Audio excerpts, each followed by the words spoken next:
sitting at his table, illuminated by a small bedside lamp. Robert Francis pored over a map, jotting down notes each time his eyes fell onto some point of interest. It was 10:30 p.m, and he reckoned that if he set off at 6 in the morning, he'd be able to avoid the early traffic and catch the first train to Milngavie, before cycling from there, making it to Aberfoyle village in a couple of hours. His plan was set, and he was filled with excitement at the thought of finally being on holiday. It had been 11 months since he'd so much as taken one day off from work. So the thought of spending 8 whole days cycling through the Scottish wilderness, with only his backpack and tent for company, was frankly exhilarating. He owned a number of bikes, but for this adventure, he'd take his favourite and most trusted one, with a custom paint job reading ROB or Rob in large white letters across a frame of black. This was a bike which had never failed him. No bumps, no bruises, not so much as a punctured tyre. In the morning, Robert woke filled with excitement, starting the day off with purpose. Negotiating the little traffic there was in the city with glee. Before he knew it, he was hopping off the train in Milngavie and making his way along quiet country roads towards Aberfoyle. Scottish summers are notoriously unpredictable, and it was colder than Robert expected, but he didn't care. As he made his way through the open countryside, passing the occasional car or rural household, a smile crept across his face. Cycling was his passion, and Robert was in his element. A couple of hours passed as the sparse yet rolling green hills soon gave way to a more imposing and altogether impressive setting. Slight hills soon became domineering mountains. Pockets of woodland soon gave way to thick and visually impenetrable forests, and wide open roads soon made way for their narrower and less trodden counterparts. It wasn't long before the welcome sight of the village of Aberfoyle came into view, flanked on one side by a steep incline dotted with picturesque cottages, and on the other a wide open plain stretching out towards a mountain range in the distance. A childish excitement grew in the pit of Robert's stomach. Aberfoyle was the last evidence of humanity which he wished to see for the next 8 days, and on leaving it behind, he would truly be alone, able to relax in the serene beauty of the Scottish countryside. It was now on to Queen Elizabeth Park, one of Scotland's largest nature reserves, and into the true wilderness which it contained. After stretching his legs on the unusually deserted Aberfoyle main street, he embarked on the last leg of his journey for the day. Within minutes, he was out of that small, innocuous town and into the unknown. For the last 3 months, he'd been in a quandary about where to go on his adventure. But when he passed over an old stone bridge, with a babbling stream underneath, like 1,000 voices whispering for attention, and found himself face to face with a forest which covered the hills, mountains and valleys like a blanket. For as far as the eye could see, he knew he'd made the right decision. A dirt road cut through the labyrinth of trees, and it occurred to Robert that as he cycled further into the reserve, the sun seemed to diminish with each mile, blocked by the huge pine trees on either side, as if light itself were an unwelcome visitor. By 6 o'clock, the sun was dipping towards a line of craggy mountains on the horizon. It was time for Robert to find a suitable place to camp for the night. He continued onward, struggling over uneven hills and patches of wet mud, scanning his surroundings for a suitable location to camp in. Finally, he spotted a small clearing in the forest not far from the road. Clambering through some thick underfoot and entangled bushes, Robert managed to haul his bike through the tree line and then into the clearing. It was a small pocket of grass, and several fallen trees were spread across the area. Trees which Robert assumed had created the clearing in the first place. After finding a flat patch of grass, he set his tent up for the night. Gathering some dry wood nearby, which he gleefully turned into a campfire with the aid of some lighter fluid and matches. Building fires was one of Robert's favourite parts of camping in remote areas. He often thought that there was something of the arsonist about himself, but that was a fact he kept only for his trips into the wild. And in any case, he loved nature and was always careful not to harm it. Night fell, and unimpeded by the false light of man, the stars shone bright and bold. After a few hours of sitting next to the warm glow of the fire, Robert reluctantly turned in for the night, excited by the prospect of another day's adventure in the morning. In the early hours, the fire still smouldering, and Robert felt refreshed and rested, more so than he had done for many years. Packing up his belongings and making sure the fire was extinguished, he set off once again. It had rained slightly during the night, but thankfully, the road was relatively dry. After cycling for another hour, Robert noticed a change in the landscape. It had become more unkempt, less constrained. The trees seemed closer together, and any occasional gaps in the forest were filled by clearings and small fields, which had obviously been left unattended for countless years. He realised that he'd travelled far enough into the forest that he was now out of the reach of even the park rangers, who would normally maintain such a place. It seemed as though, beyond this point, the land had been neglected by its carers for some reason. The thought that even those familiar with that wilderness were afraid to tread there flirted with his attention momentarily, before being quickly dismissed as a flight of fancy. The sky grew grey as the day wore on, and it was clear that rain of a substantial volume was well on its way. After pushing his bike up a steep incline, which he felt was too uneven to cycle on, Robert reached its peak, revealing a landscape which opened up. Sprawling forward between pockets of woodland and still, stagnant pools of water, slumbering in a deep-set valley below, which stretched across the land for miles.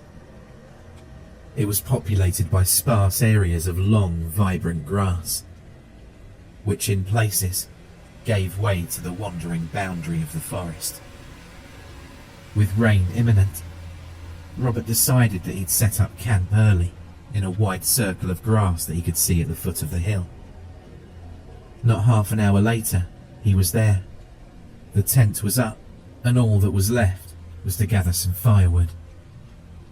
It was important to get a fire going as quickly as possible, as the Scottish midges, a type of fly which feeds on blood, were out in force, and the smoke would help to disperse them. The only problem was that Robert had picked a camping spot dominated more so by grass, bushes and shrubs than trees. He'd have to venture out across the valley for a little while and gather from one of the wooded areas nearby. A collection of pine and fir trees, which seemed to form an isolated island of woodland, about half a mile across, was close enough to his camp. And after 10 or 15 minutes trudging through the long green grass, occasionally sinking his foot unwittingly into remnants of a marshy bog below, Robert found himself at the edge of the woods. Its boundary was dominated by older trees, which had long since withered, covered by thick brown hanging moss, nature's own burial shroud. The broken trunks of once beautiful and majestic pines and sycamores littered the ground, open and rotting from the inside, not unlike a poor wounded animal.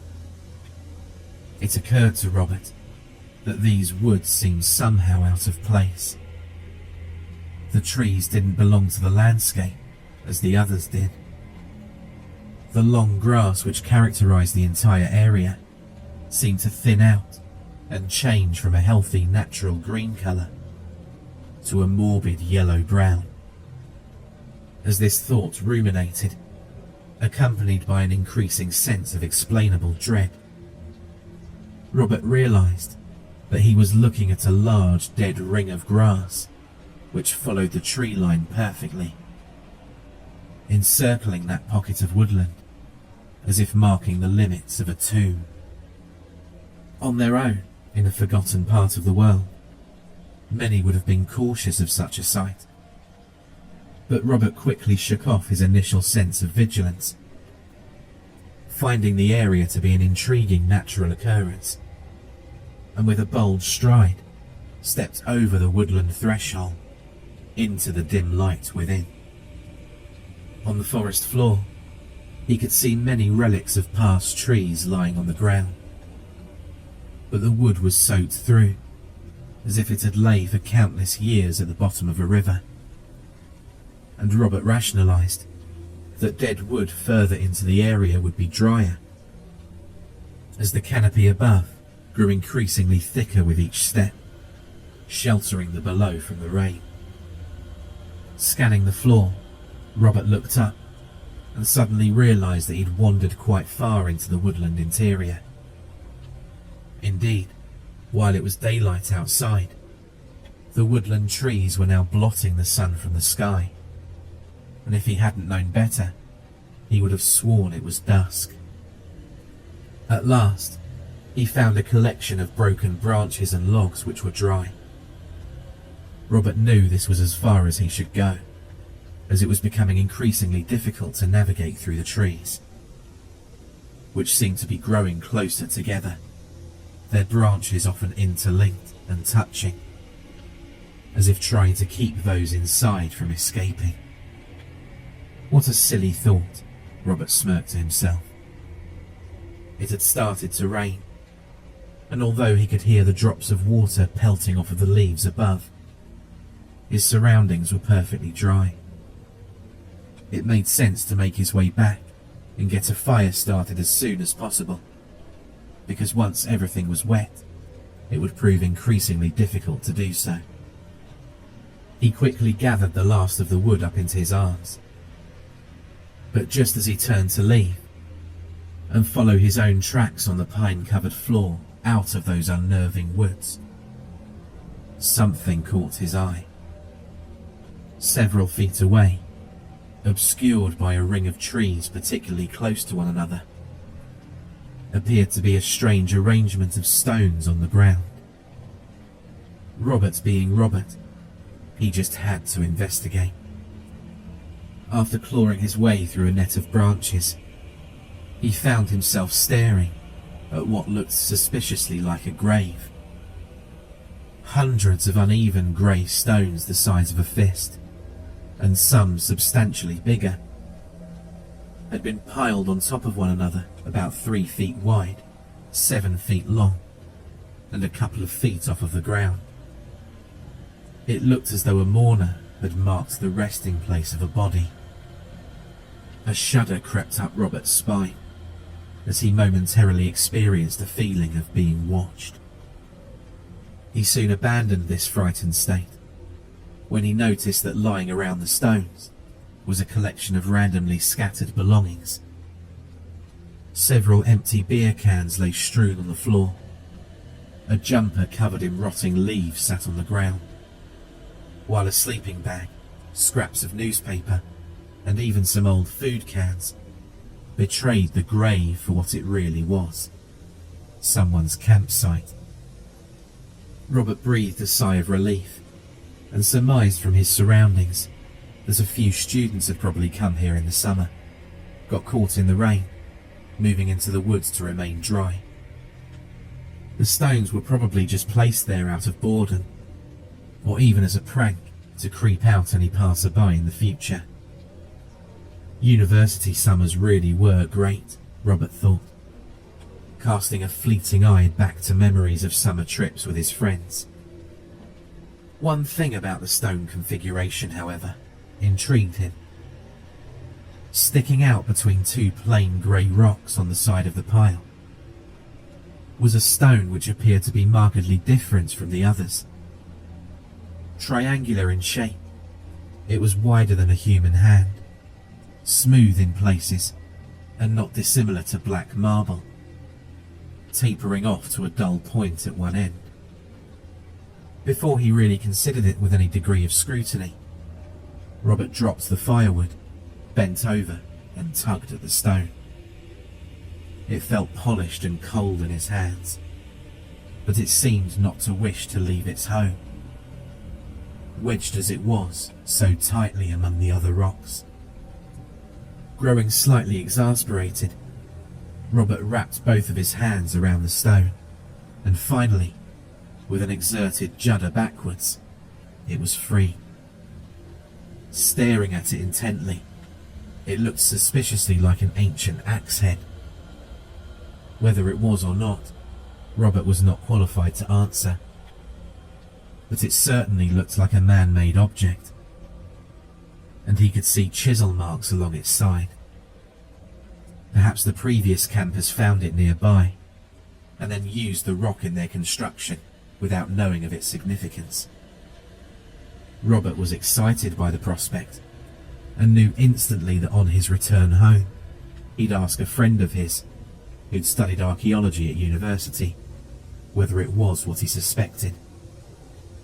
After examining the object for some time, Robert was reminded by the sound of rain above that he really should make his way back to his campsite.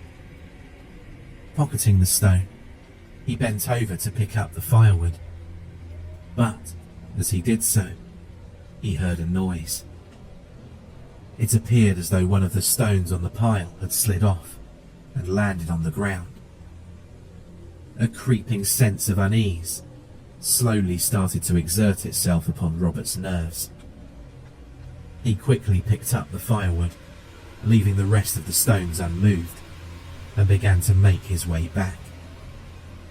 With every step, something deep within himself was telling Robert that he was no longer alone. And in fact, he was being followed by someone in the woods.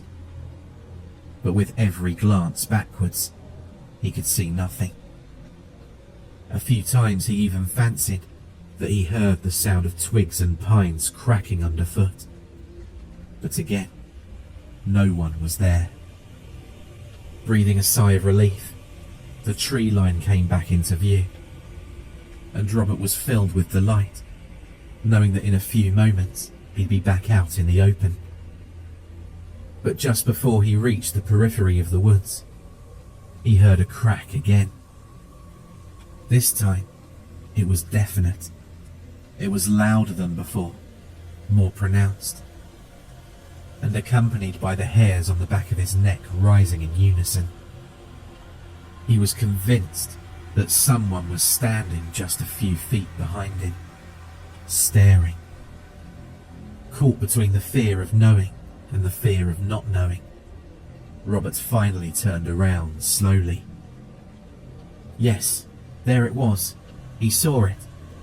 Only for a moment, but he saw it. A shoulder or an arm, something disappearing behind a tree nearby. Robert's mouth grew dry, making it difficult to swallow, and his heart started to thud deep within his chest. He began to backpedal slowly, hoping he wouldn't trip on an unseen root or weed on the floor, leaving him vulnerable on the ground. With each step, the forest grew lighter, and as he neared its edge, the light from outside bathed its interior in a bluish hue. He didn't take his eyes off of the large sycamore trunk where that shadowy figure seemed to be hiding. Not for one moment. It was peculiar that an overpowering sense of safety out in the open dominated his thoughts. Normally, a person feels exposed and vulnerable in the open wilderness, but not Robert, at least not in that situation. As he edged slowly towards the grassy plain outside, the subtle, foreboding sound of leaves rustling and swaying, almost in anger, progressed into a crescendo of noise. But there was no wind to gust, no breeze to disturb. There was only one conclusion to be reached. Something was moving. And then he was outside, out of the woods, away from whoever had been following. No, not following. Stalking him. Robert wasn't a superstitious man. You couldn't afford to be so when camping alone in such remote locations, as the mind tends to play tricks, twisting the benign sounds of nature into something much more malevolent. But regardless, he didn't wish to stay around long enough to find out who his unwanted companion in the woods had been. Dropping all but the sturdiest piece of wood, which Robert reckoned would make a good makeshift weapon, he ran as fast as he could towards his own camp. All the while, glancing back at that strange island of trees, surrounded by dead grass. But nothing emerged from within it. Arriving at his tent, out of breath and agitated, Robert packed up his belongings as quickly as possible, carrying his bike up a hill and back onto the dirt path. Waiting not one moment longer, he cycled hard and fast, hoping to put as much distance between himself and that place and its strange resident, before finding somewhere safer and more welcoming to camp. The road was now nothing but a single track of mud, which covered Robert in a shower of dirt every time his bike sloshed through an uneven depression in the ground. The weather was bitter, unusually so at that time of year, and the rain, accompanied by a now freezing wind, battered his face, making each foot of progress feel like 100. He tried to continue onward for as long as he could, hoping to leave the necessity of making camp until the last usable ray of sunlight. But after a couple of hours, the skies opened further, and the rain came down in sheets. He had to find shelter, and quickly.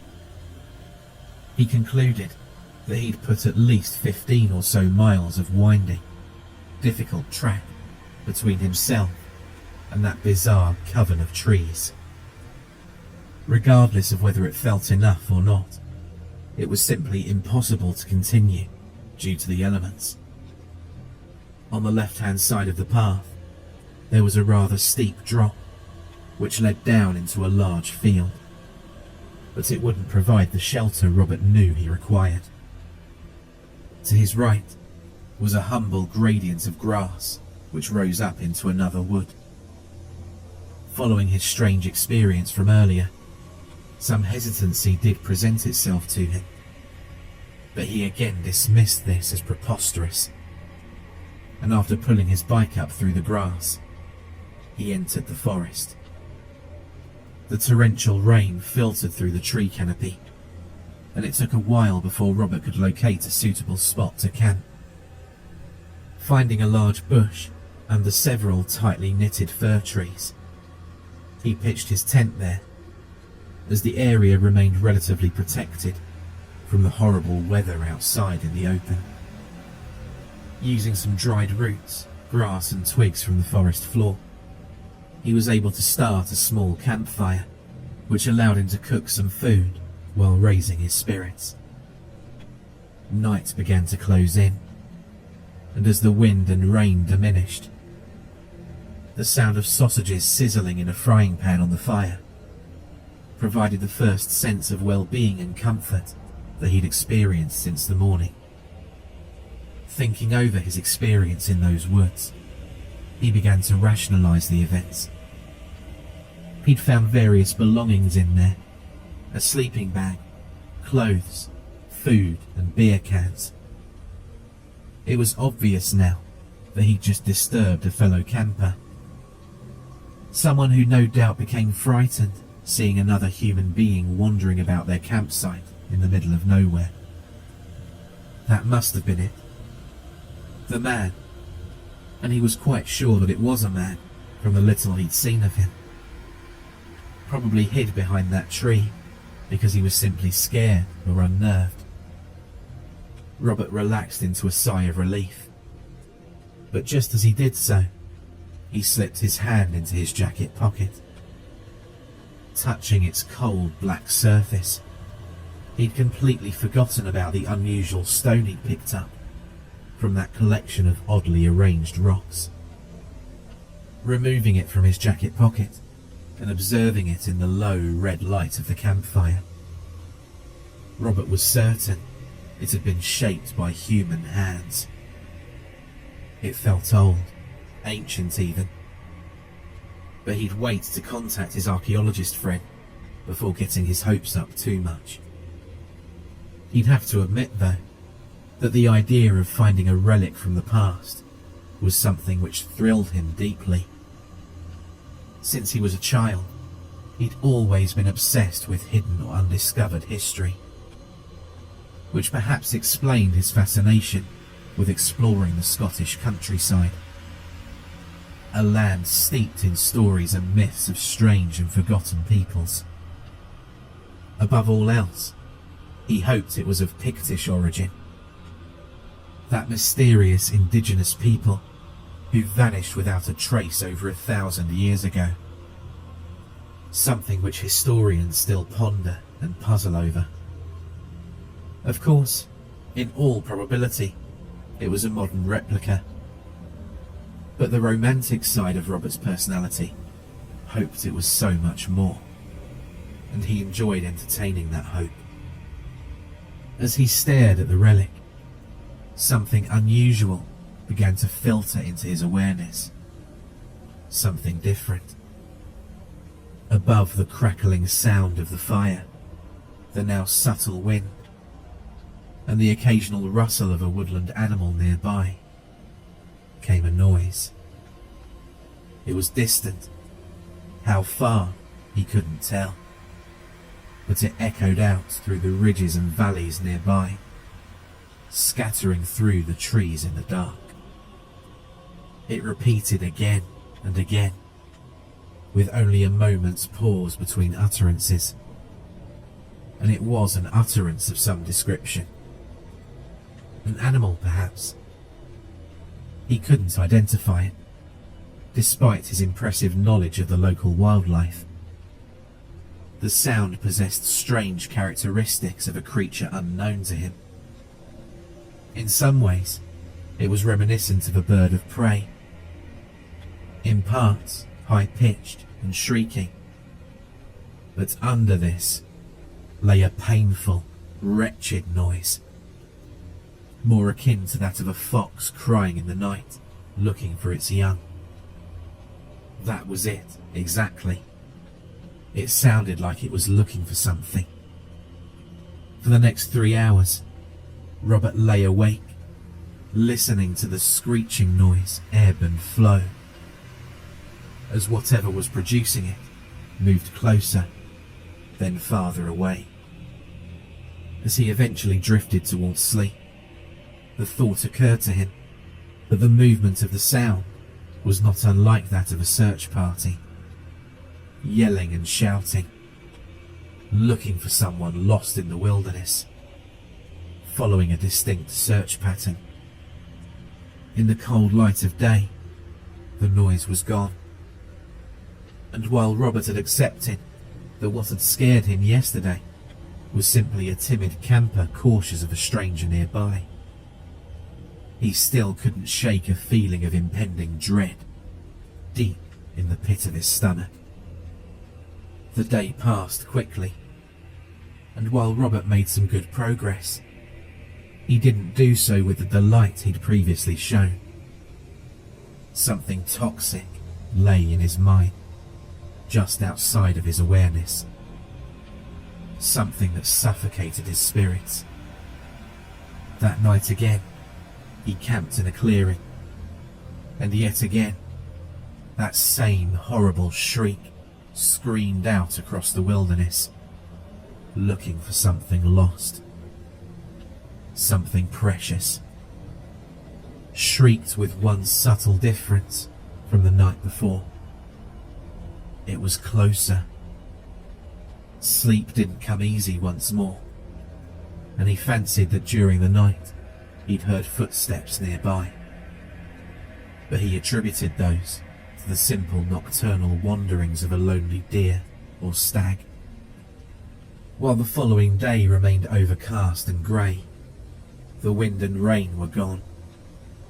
Both a distant memory, but for the occasional accumulation of water on the dirt track. Robert moved onward, negotiating a network of paths, while realising that he'd strayed from his intended route at some juncture. He was confident, however, that he knew where he was, and that this change would simply be a small detour and nothing more. At times, he made great progress when the ground was even enough, stopping occasionally to take in a variety of deep-set valleys and rising peaks. Uncharacteristically, however, he kept his distance as much as he could from the woods and forests, which often accompanied the road, while dismissing it as merely his imagination. At times, he felt like there was something within them, peering out from the dark, watching. It was late afternoon, and he was beginning to feel tired, most probably due to a restless night, combined with the unrelenting pace he'd set himself throughout the day. In the back of his mind, he was still somehow running from something. The path he'd been on for the past couple of hours had been rather predictable for the most part, but now it curved sharply around a grassy hill, to reveal a change in the landscape which had been previously hidden from view. A long stretch of dirt and uneven track penetrated a thick forest of fir trees. What Robert found interesting about the path was it was unnaturally straight, and what he found oddly frightening about it was that it was so narrow, only a couple of feet across. Spreading your arms out, you could touch both sides of the forest. This provoked the deepest feelings of overexposure and claustrophobia. If he'd been a soldier in a war zone, he would have highlighted this long, narrow path as the perfect place for an ambush. Standing with his mountain bike only a few feet from the beginning of both forest and track, he felt uneasy about the current situation. It was clear that the path was the only way forward, and while it appeared as though it exited the forest a few miles onward, there was something inherently dubious about it. What? Robert couldn't tell, but he did feel that he didn't wish to travel it. Weighing up the pros and cons, he realised that both the way he came and the unknown land ahead provoked trepidation in him. For that reason, he dismissed the sense of dread as a figment of his overactive imagination, and with measured movement, slowly set off down the long, straight track, hoping to quickly pass in and out of the forest without incident. A black cloud hovered above, and as Robert negotiated the overly uneven path as quickly as he could, the feeling of foreboding which he'd so nonchalantly dismissed, began to ferment in his stomach, rising up through his body, forcing the hairs on his arms to stand on end. He kept his head down for the most part, occasionally glancing ahead at what he assumed was his exit in the distance. He just wanted to be through and out of that place as quickly as possible. Just over halfway down the path, an unnerving yet unwelcome familiarity overtook him. A sensation which had accompanied him for days, but now seemed to be sharper, grating more profoundly on his nerves, filled Robert's every thought. The feeling of being watched. Stopping for a moment to catch his breath, he tried as best he could to shake the unmovable sensation that he wasn't alone. The path stretched out ahead, and as is common among those who attempt to reach a goal or threshold, without thinking, he looked back to measure his own progress. He'd managed to cover a substantial amount of the track's length, and was quite confident that in a short space of time, he'd escape that narrow stretch of dirt. But, just as he turned to continue onward, something caught his eye farther down the path in front of him. He immediately wished that he hadn't taken this route, that he turned back and started homeward. It was there, unmistakable, unwavering, and utterly paralyzing. Some distance away, in the direction he was heading, stood a figure. He couldn't entirely define or make out the discrete features of the person, because they were standing to the side of the path between a cluster of trees, covered in shadow. But this was certainly not his imagination. Someone was standing there, watching, and while Robert was a distance away, it felt to him as though the figure's presence was almost on top of him. Its stare, accompanied by an uncommonly potent sense of, well, malice, was the best way that he could describe it to himself. Then, it was gone, disappearing back into the forest. But the feeling of danger, of the need to flee, didn't diminish or decline, but grew in intensity. The sound of something moving between the trees rang out across the emptiness, increasing in volume as it neared. Robert panicked, turned, and cycled as quickly as he could in the direction he'd come from. So eager was he to escape that narrow passage flanked on all sides by the impenetrable forest, that he didn't see a deep hole in the ground. The front wheel of his bike crashed into the hole, sending Robert flying over his handlebars, scraping across the ground. Dazed for a moment, the shambling sound of broken branches and displaced leaves, which was nearly upon him, quickly brought his mind into focus. Blood dripped from a wound in his leg, and his arm was badly bruised from the impact. But all he cared about was escaping from that suffocating pathway, away from whoever seemed to be moving in the woods. Robert's beloved paint job across the etched letters ROB on the bike's frame had been scratched slightly in the crash, but that didn't concern him. 2 spokes on the bike's front tyre were broken, and that most certainly did. The last thing he needed right now was to be completely stranded there, so he'd have to ride carefully and hope that the wheel didn't buckle, lasting long enough to carry him home. Home. That was exactly where he intended to go, as quickly as possible, and there was no time like the present.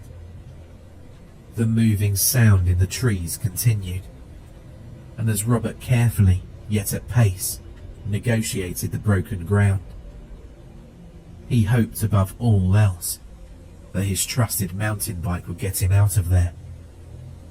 Despite his obvious advantage of speed, the sound seemed to be only moments behind, and as he came closer to the end of the forest path and out into the open, he heard a noise which chilled him to his very core.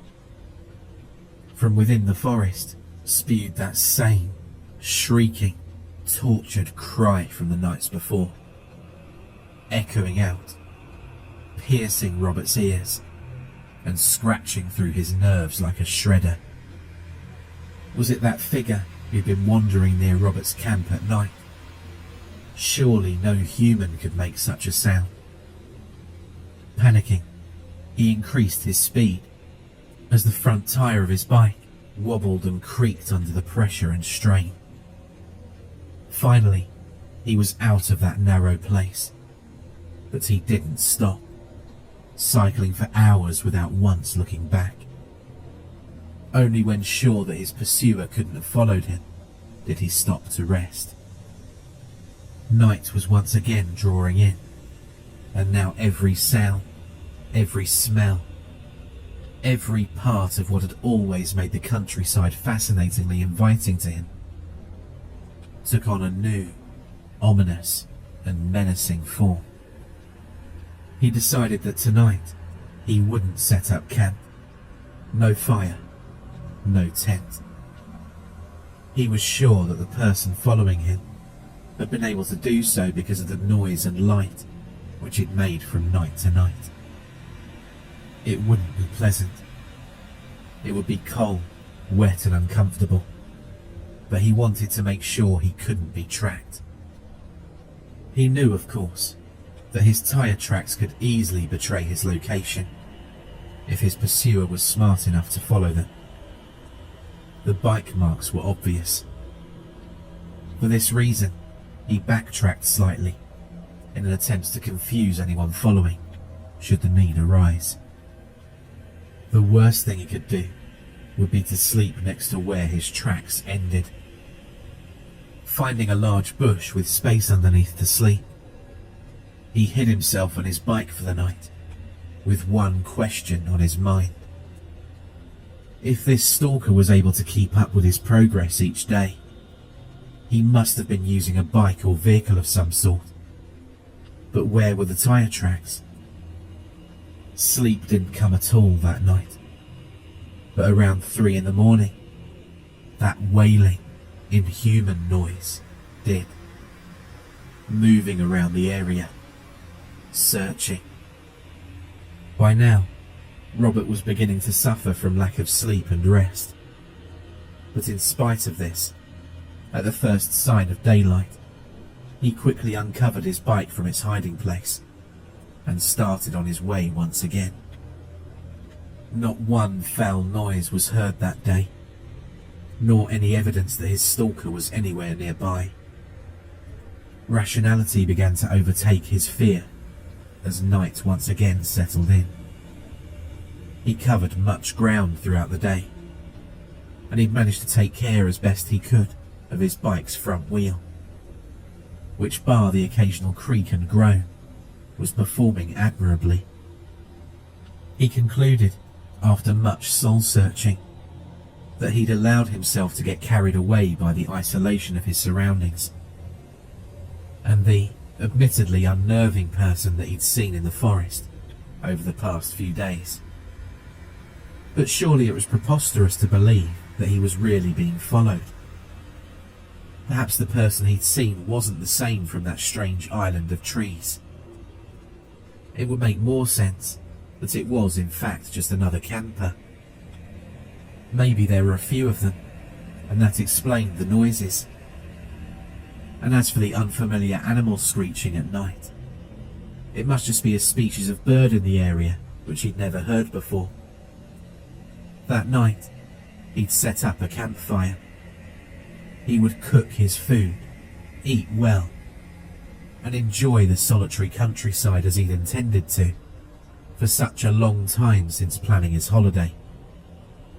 After locating a suitable spot in the forest, this is exactly what he did. He cooked on a roaring campfire and sat for hours gazing at the night sky through the branches of the trees above. There were no noises, no strange shrieks, no shambling footsteps in the darkness. Nothing. Confident that his unwelcome travelling companion had been left far behind, he retired to his tent, exhausted, in much need of a well-earned rest. 2 paltry hours of sleep later, however, he woke to the sound of something stirring outside his tent. He'd left the campfire burning, as he was uncomfortable in spending another night in darkness, and its flames seemed to dance, shifting and changing shape in the night air, casting shadows all around onto the thin canvas of Robert's tent, like a naturally occurring cinema screen. Casting one shadow in particular, the shadow of someone sitting by the fire. Robert froze. His mouth went dry, and his breathing became shallow and anxious. He couldn't believe he'd been so stupid to persuade himself that no one was following him. In lighting another fire, he'd led them directly to where he slept, and now they had the upper hand. God knew what they wanted. After a moment of utter terror, he realized that he needed to defend himself. Sitting up slowly and pulling his sleeping bag off and out from under him as quietly as possible, he scanned the tent, looking for something he could use as a weapon. But anything of any weight was in his backpack, and he'd stupidly left that outside the tent. He cursed himself for being so reckless, and could scarcely believe that he'd left his bag outside when he always kept it inside, away from the rain and wild animals. Exhaustion was the only explanation, but that didn't help his current circumstance at all. Then he remembered the old axe head, the black rock he'd found at the stranger's camp. Indeed, if it was a hand axe, as he suspected, he reckoned it could still deal a nasty, perhaps even fatal blow. Running his fingers along its once sharp ridges, he composed himself, never for a second taking his eyes from the shadow projected by the fire onto the tent wall.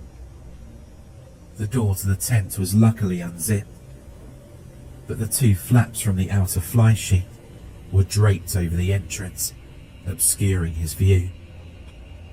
With one eye, he peeked through the slit between the 2 flaps of canvas, slowly. There it was. Someone sitting at the campfire. By his build, he was certain it was a man. The backlight of the campfire made it difficult to see any of his features, but the shoulders were broad, strong, and it was clear that this man had been in the wilderness for some time. As it appeared, he was wearing rags of cloth which hung loosely around him. His head was covered in long strands of black, wet hair, which had clumped together in places, presumably because it hadn't been washed for some time. Staring at the back of the man's head, he tried as best he could to subdue his fear. He thought he could conceivably sneak up behind him and knock him out with a blow to the back of the head with the black stone, but that could be murder. And he didn't even know if the man was violent. Perhaps he was a nomad, a gypsy, a traveller. Yes. Maybe it was best to wait. Maybe he'd just wander off into the woods, although that seemed unlikely. Just as he affirmed to himself that if the man made a move towards the tent, he'd rush out into the open and fight him head on. He noticed something. Something was very odd about the way the man was sitting. First of all, he was sitting still. So still that you'd be forgiven for mistaking him for a statue. Not the slightest movement was made, nor was there any indication of life at all. No subtle shifting of weight, no rising and falling of breath. Nothing. While this stillness was unnerving, it was Robert's second observation which bothered him the most. The man was sitting forward, facing the fire, but the shape and position of his upper body and head was somehow off. They didn't seem to quite add up. His frame seemed unnaturally positioned. A crackle from the fire, followed by a wayward flicker of light, revealed the truth. The flames lit up the area momentarily, the light bouncing from tree to tree, even onto Robert's tent, and reflected back onto what surrounded it. 2 pinpoints of light momentarily shone in the night, through black clumps of matted hair. Yes, the man's legs were facing the fire, but his body and head were horribly contorted, twisted into an inhuman posture. The man's legs were indeed facing the fire, but his head and body were facing Robert. This was no man at all. How long it had sat there, staring at Robert in that tent, waiting, he didn't know. But a creak of movement from its neck was enough to send Robert out of that tent, into the woods. Consumed by a terror so profound, it could be likened to madness. He didn't know how long he'd been running, nor if he'd been screaming the whole time, but his feet were cut in several places, and the first rays of sunshine were peeking out through the still thick branches of the forest. In the distance, he could see the flame from his campfire still burning bright. And despite his terror at the knowledge of being stalked by something entirely inhuman, he had to get to his bike to stand any chance of escape. For a while, he hid behind trees, under bushes, his nerves absolutely shattered, refusing to go near that fire. His perceptions were broken, but Robert was a strong character, and after a time, a modicum of composure returned to him. Step by cautious step, he neared his own camp. There was no sight now of whatever had been sitting at that fire, staring at him. By now, daylight illuminated the entire area, and after much self-bargaining, he decided to reclaim his belongings, grab his bike, and continue as quickly as he could on his way out of Queen Elizabeth Park. Everything seemed to be accounted for, and Robert even allowed himself a smirk at the thought of that creature at least not being a thief.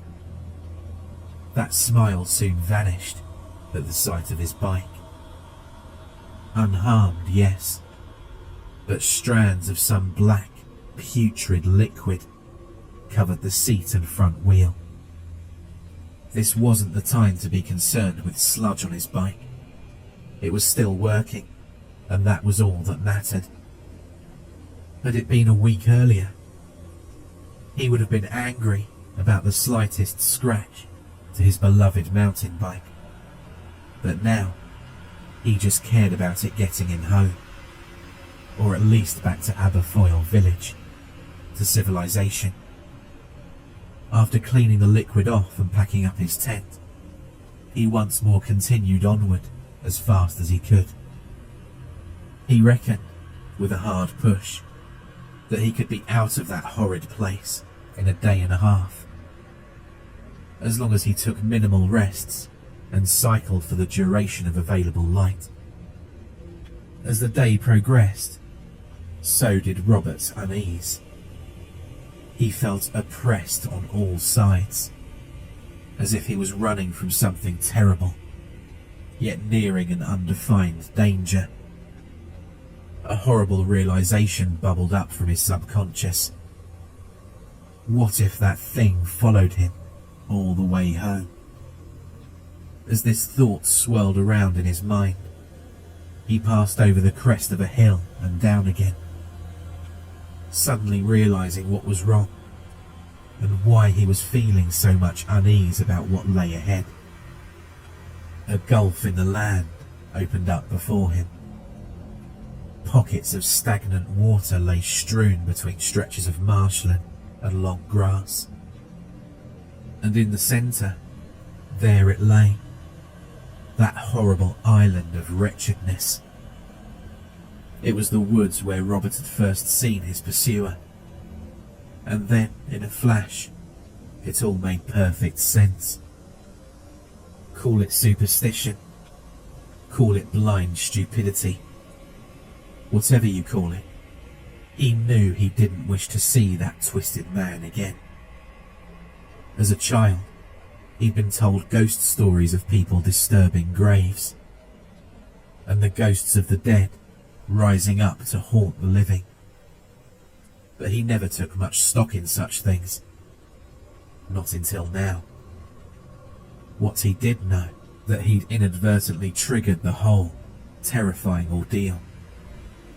He'd taken something that didn't belong to him. After hiding his bike in the long grass, he trudged towards that isolated pocket of woodland, where what he now knew to be a grave lay, minus one oddly shaped black stone. He half expected for that thing to be sitting next to its resting place. But while there were a number of strange noises and movements between the trees, there was no sign of Robert's unwelcome guest. He assumed it was still out there, looking for him. Finally, he found the grave, that elongated pattern of stacked rocks and stones. After locating the gap where he'd torn the black stone from, he wedged it back in as hard as he could. A noise echoed from the other side of the woods, and he didn't wish to hang around to find out what it was. Running as fast as he could over roots, mud, leaves and fallen branches, he jumped out of that dark place into the open outdoors, filled with a sense of accomplishment and utter relief. It wasn't long before he was back on the dirt path, moving forward on his bike in search of more place to sleep for the night, then home on the next day. A weight had been lifted from his shoulders. He knew he'd unwittingly disturbed something unimaginable, unfathomable, but by returning that which he'd taken, he'd narrowly escaped what he assumed would have been a terrible fate. Death, or perhaps worse. There was no explanation of this feeling of elation and survival. He just knew deep down that he'd righted his wrong. That night, Robert lay in his tent. It was dark, as he'd decided against a campfire, just to be on the safe side. He was confident that he'd be left alone, however, and took great comfort in knowing that he was safe, while looking forward to the next day and the comfort of home. That was a funny thought. A man who had always adored the countryside, detesting the humdrum of daily city life, looking forward to a couch, a TV, a beer, and a warm bed. Robert closed his eyes with a smile on his face. The noise which he'd heard outside for so many nights suddenly screeched at a blood-curdling and overpowering volume. Without having to open his eyes, Robert knew The sound didn't come from the woods. It came from inside the tent. Robert Francis was never seen or heard from again. Scotland is old. It has an ancient and hidden history of peoples and places long forgotten. But perhaps some trace remains, isolated and alone in the bitter wilderness. So should you ever wish to wander the hills, forests or lochs of this old country, bear one thing in mind. If you find a collection of stones, heaped together not unlike a grave, and they're surrounded by trinkets of modernity, a sleeping bag, food cans, or perhaps even an old bike with the name Rob etched into it, walk on. Do not look back. Do not touch anything, whether it's an unusual black stone or a simple piece of forest wood. Above all else, most certainly never take a souvenir. For those who lie in slumber nearby may just take one from you. For more terrifying creepypasta horror stories, check out the playlist or the video on screen.